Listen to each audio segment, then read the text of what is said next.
One-star Squadron. That's right, folks. Mark Russell, one of my favorite talents in comic books, if not my favorite working today. He's back at DC and he's making another little silly book with art by Steve Lieber, and it's some brilliant, brilliant artwork. And because it's Mark Russell, you know the book's going to be satirical. So you get a great combination of one of the best writers working today and one of the coolest artists working today.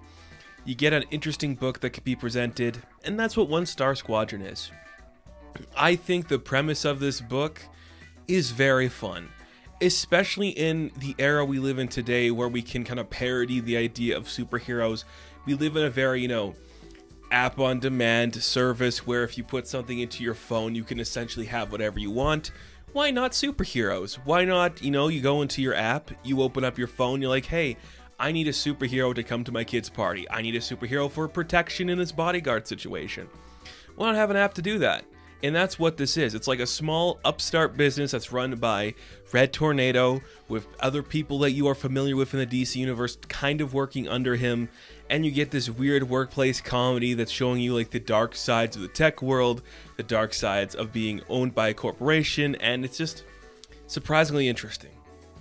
This concept isn't new to Mark Russell. I think there's a lot of Billionaire Island within this story, and if anybody has seen my early reviews of Billionaire Island, I really like that story and the world it was creating. And this series has a lot of that in it, where it's like, look at these people who own a company who don't really fit in with modern society or don't really know the common folk, and they're gonna react in extreme ways that are really silly and dumb.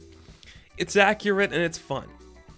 And that's all this is. I will say it's not my favorite book from Mark Russell, and I think the satirical stuff kind of gets a little into the weeds of itself, where it tries to be a little too serious in its deadpan approach. There's certain characters who you feel their pain, and suddenly it stops being this joke of a character or this joke of an idea, and you're seeing somebody struggle with that, and maybe it is just so, in itself that's the joke, where it's like, look how Minuteman is struggling through every scene and he can't catch a break.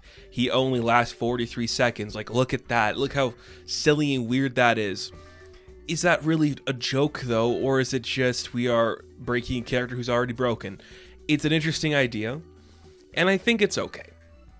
Look, this book is pretty much, let's give a story to the unsellable characters. And that's fine. You're not going to break new ground with a Red Tornado story. You're just not.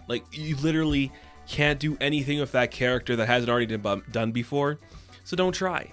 Just put him in this weird situation and have him be this weird boss of a company who can't really figure it out. And he's scared he has to fire his employees. And he's like, okay, I think I'm going to lose my job. He's like, okay, no, I'm not. I have to provide for my wife. It's a really weird story to play with him. But what else would you do? I mean, you could throw a bunch of characters into his position, but the fact that it is Red Tornado, I don't hate it. It makes sense to me. That is just something you can do. And that's a lot of what this book is. It's just showing you sometimes we can take ourselves into a satirical manner, and it doesn't have to be anything else but that. And that's a really cool thing to see. The workplace stuff is pretty interesting.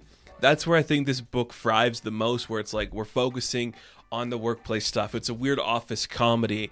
Look at all these people struggling to make ends meet. Look at all these people just with really lame powers who don't get picked in the organization because it goes to the popular ones that work there.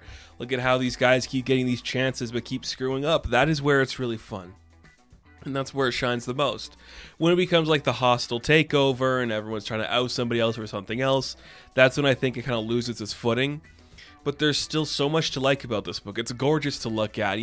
Steve can draw the best facial expressions you ever did see, and it's just great to see what he can do. And of course, Mark Russell knows how to be a satirist, so everything in the book feels authentic, but just parodied enough where it's a little creepy and different, and I do like that. I am really glad this book exists. It's so of a 2020 audience that I think this is the kind of stuff we should be trying to push more, giving these off-brand characters a chance to voice themselves and do something different. And when you have a talented team like this who are named creators given the opportunity to make something fun like this, I'm all for it. You don't have to Overextended's welcome. 6 issues is enough for a story like this, and I think it's just plenty to get the job done. It's a fun series. It's simple. It's straightforward. It's satirical for the DC Universe's standards. Is it the best work that either of these men have done? I don't know, but it's really strong. It's really interesting, and it's probably a take you're not going to see that often from the big two. So I do recommend checking it out for that regard. You're going to get a lot from it, a lot of stuff you haven't seen before from these companies, and that's kind of exciting. So 1-star Squadron, it's worth the check out. It's a little bit different, so give it a read. So 1-star Squadron, the 6-issue limited series, I am going to give a 6 out of 10. Now, thank you guys for watching this review. Be sure to like and subscribe to the channel. As always, you can check me out on Instagram, TikTok, and Twitter. As always, I will catch you in the next one. Have fun, stay safe, good luck.